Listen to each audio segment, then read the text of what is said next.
now call to order the June 17, 2019 meeting of the New Caney Independent School District Board of Trustees. Current time is 6:33. Let the minutes show that a quorum is present, all members in attendance, with Mr. Stroud being absent. Please rise for the invocation to be given by Ms. Wendy, and remain standing by the Pledge of Allegiance and honor the Texas flag, to be led by Ms. Beth. Heavenly Father, thank you so much for the opportunity to work for the children in our district. Lord God, I ask for wisdom tonight as we make decisions for the kids, and Lord, that everything that we do be done to your glory. It's in your most holy name we pray. Amen. Amen. I pledge allegiance to the flag of the United States of America and to the republic for which it stands, one nation, under God, indivisible, with liberty and justice for all. Honor the Texas flag. I pledge allegiance to the Texas, one state, under God, one and indivisible.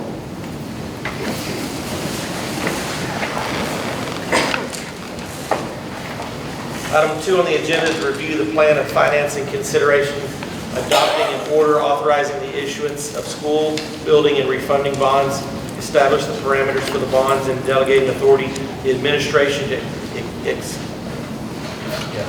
the final documents presented by Mr. Doug Witt. Okay, good evening. Appreciate the opportunity to be back. I apologize for interrupting the Astros game this week. I'm sure that's much more entertaining than what I have. But I do have a presentation in front of you, and it will be up there on the screen as well. The first one is the Bond Buyers Index and Municipal Bonds. This is our interest rate index that we've tracked and you've seen from us in the past. And the reason I put it into today's presentation, if you look to the far right, interest rates have come down substantially. And this is one component of the good news with respect to our bond model and our plan of finance and so forth. So we do have a very, very good interest rate market that we are entering.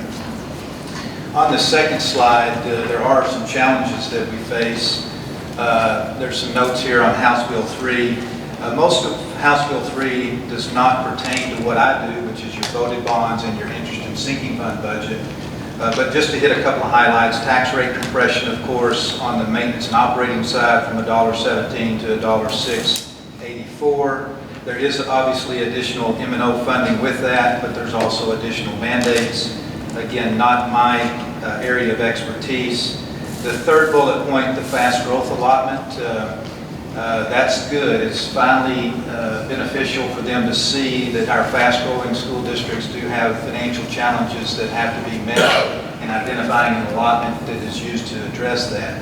The challenge, though, is that when they put that in, it's on the maintenance and operating side, and if you look at the I believe, fifth bullet point down, the existing debt allotment, or EDA, is now calculated using current values.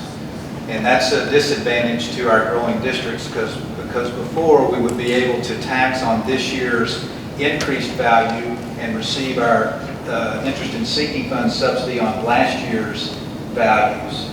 Well, now they're elevating this back up, so we're missing that 1 year delay or 1 year lag, if you will. And it's about $1.5 million to $2 million against us in the next fiscal year with respect to our existing debt allotment. So that's one component that we don't like. There's not a whole lot of help to my side and the interest and sinking fund side, but I do think the district will be a net winner, if you will, financially with respect to House Bill 3. And there is no change currently to the 50-cent test for voted bonds. So with that, what I would hope is in the next session that they recognize that fast growth allotment that they're giving to you on the maintenance and operating side and enhance it with possibility of some fast growth allotment on the interest and sinking fund side. The next page is the review of the bond election parameters. We gave a presentation a couple of months ago. This is the same information. Voters approved $200 million to be issued over an approximate 4-year period. No tax rate increase, of course.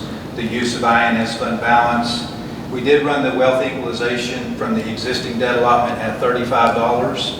That now is $36.50, so there's a little bit of positive component to it, whereas the move to current values is a negative. The growth model was using double-digit growth in taxable value over 7 years and 5.5% average daily attendance growth. That's another challenge that we face as we manage this, our growth is probably closer to about 3.5% based on the demographic study rather than the 5.5%. That will no longer be a factor to us once our taxable value grows to a point where we grow out of state aid.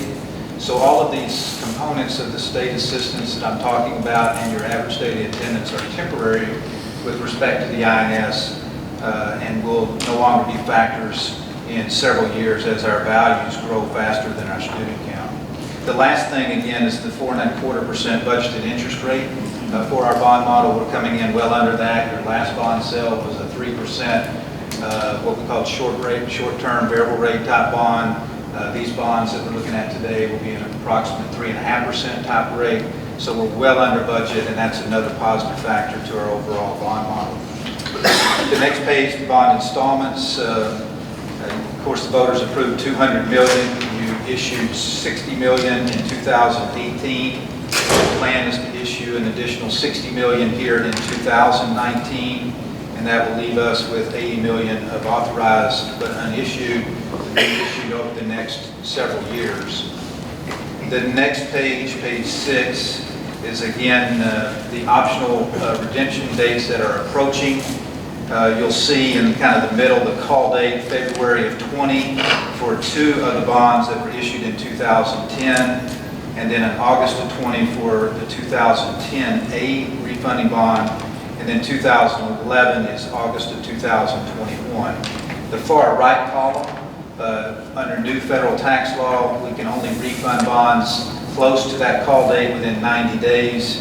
And so what you see here is illustration that you have 2 bonds that will likely be a refunding in the fall of 2019.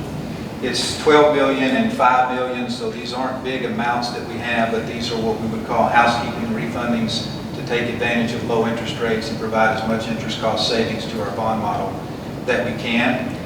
And so when you look at the last slide, the suggested motion, it does include the school building bonds, which is authorization for the administration to proceed with the sale and issuance of $60 million of the $200 million, plus the refunding or refinancing at lower interest rate for a couple of those bonds that will occur at a later date, but you're approving it today.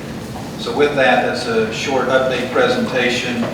The suggested motion is the last slide. If I can answer any questions that you may have, I would be happy to do that.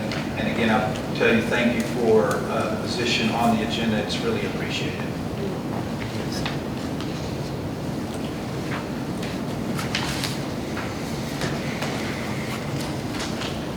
Any other questions or further discussion? Is there a motion to approve adopting an order authorizing the issuance of school building and refunding bonds, establishing parameters for the bonds, and delegating the authority of the administration to execute the final documents? I'll second it. Motion has been moved and seconded. There being no further discussion, vote will be taken. All those in favor say aye. Aye. Opposed is no. The motion is approved. Thank you very much. Thank you. See you next time. Thank you. Item 3 on the agenda is open forum. We have none signed up for that. So item 4 on the agenda is closed meeting. The board will now meet in closed meeting under the authority, Texas Authority Government Code 551.074 for the purpose of personnel matters, Government Code 551.071 for attorney consultation, Government Code 551.072 for the deliberation regarding the purchase, exchange, lease, and real value of property. Any actions to result in a closed session discussion will take place after the board reconvenes an open meeting. The current time is 6:42.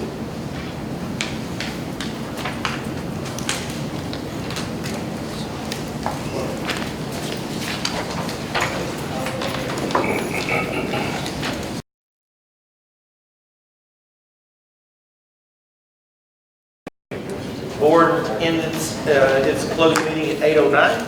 Item 5 on the agenda is reports and proposals from board members. Are there any reports or proposals from any board members? Item 6 on the agenda is superintendent's report.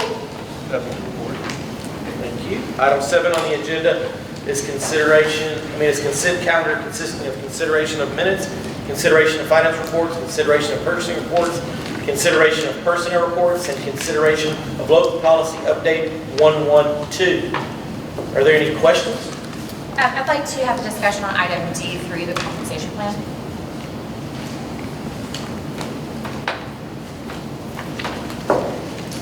Tonight we're presenting the 1920 compensation plan for y'all to approve. What's included in there is a general pay increase for all employees. There is a differentiation in the percentage pay increase for the category of employees. A teacher that has 0 to 5 years is getting a 5% pay increase. That's $2,875. 6 years and above is getting a 5.5% pay increase. That's $3,163. And all other categories of employees is a 4% pay increase. Also included in this is what we're calling employee stipend. It'll be an $800 one-time, but paid out over 2 periods, once in December for $400 and once in May for $400. So that'll be added into their compensation package this year, and it will only be for this year. Also in this compensation package, it brings our starting teacher pay to $57,000. What's going to be the total compensation for the teachers? Total compensation, if you're looking at a 6-year and up, if you're looking at what the legislature was saying was a compensation package, they did some things where they added to the teacher's salary also, or into the retirement of about $1,000. But just for what New Caney ISD is putting into a teacher's salary for 6 years or more is right at $4,000. That's including with the one-time, the $800 one-time. So, questions? Thank you. Are there any other questions or further discussion? Is there a motion to approve the items on the consent calendar? So moved. Motion has been moved and seconded. There being no further discussion, a vote will be taken. All those in favor say aye. Aye. Opposed is none. I abstain. Abstain. Ms. Beth is abstaining and Ms. Abstaining. Ms. Wendy and Craig are abstaining. The motion is approved. Item 8 on the agenda is a consideration of the approval of the CPR 05 in the amount of, or not to exceed $140,000 to revise the front elevation and add additional square footage inside the addition bond 2018, addition to Woodridge Middle School, project 044-2018, presented by Mr. Calvin. Yes, sir. This is changing the front elevation of the school for security reasons. The front door that you previously saw face the front, we've moved it to the side. Also to make the building flow better. It matches the other side of the building, so it will add square footage to it, which increases the estimated cost. So we're asking the change order to be approved not to exceed $140,000. Are there other questions or further discussion?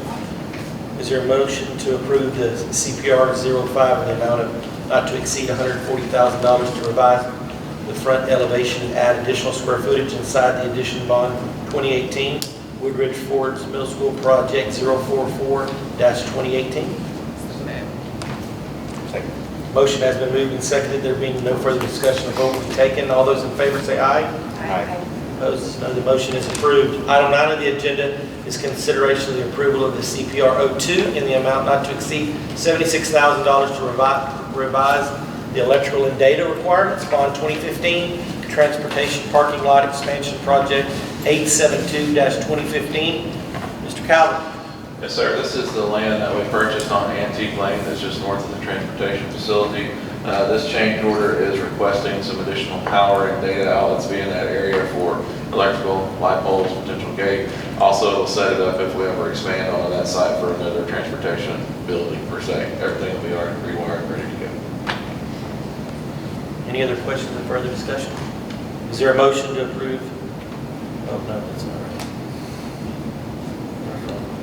Okay, is there a motion to approve the CPR 02 in the amount not to exceed $76,000 to revise the electrical and data requirements bond 2015 transportation parking lot expansion project 872-2015? Motion has been moved and seconded. There being no further discussion, a vote will be taken. All those in favor say aye. Aye.